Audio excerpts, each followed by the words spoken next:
Kia ora, my name is Lee Greig. I'm one of the owner managers of the Asure Surrey Court Motel here in Invercargill, and we use Preno. It's fair to say when we came in here we weren't very good at knowing what the pricing was all about, other than we did used to look at what the motels around us were doing and try to be within kiwi of what they are.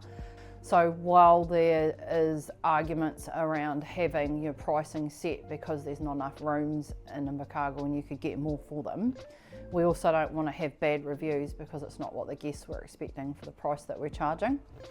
So we've worked out a lot around what we have to offer compared to other people in terms of the room sizes and things.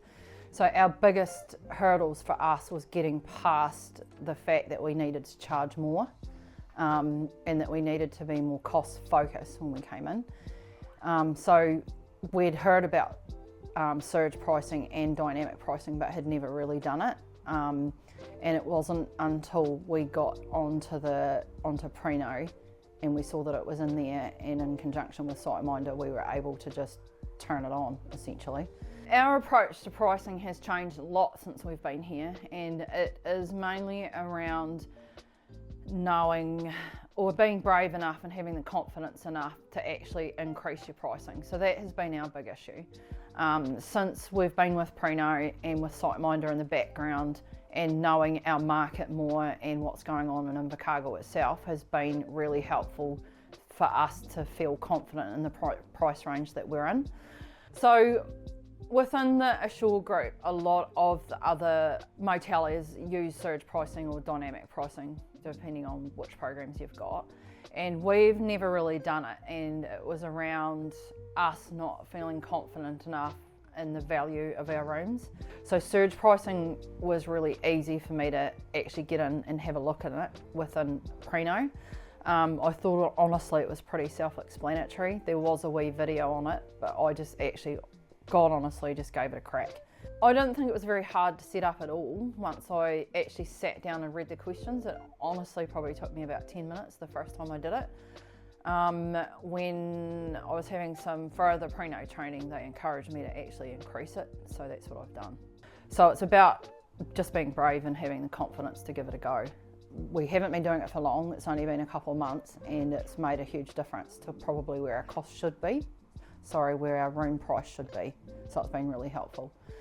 The amount of money that we have brought in, or revenue that we've brought in, has increased enough to pay for Preno and the GDS system that we're using, which is SiteMinder. So we're really pleased about that. So we must be doing something right. So in the last 30 days since we've been using Preno, the surge pricing increased our revenue by almost $1,000 just from that alone. It is huge, eh? So the concerns for us around having surge pricing was around offering a product that maybe didn't meet our guests' expectations, and that was around our motel's a little bit dated. And also we're in the third circle in Invercargill, so we're not in the CBD, so people often when they're booking online want to be closer to town. So our concerns were around if we overpriced that our reviews would be bad. And it hasn't really affected our review score since we've turned it on. So we're really stoked about that. So we must be doing it right. But our biggest hurdle has always been, and probably always will be, around where we sit in the market and what our pricing is. What I've learnt from the Asure group particularly is around knowing what our own market is. So our market is basically tradies, return corporate people, and those regular people coming back all the time. So we have to be really careful around our pricing for them. And then ongoing is not overpricing for everybody else, but also being remaining competitive with people around us.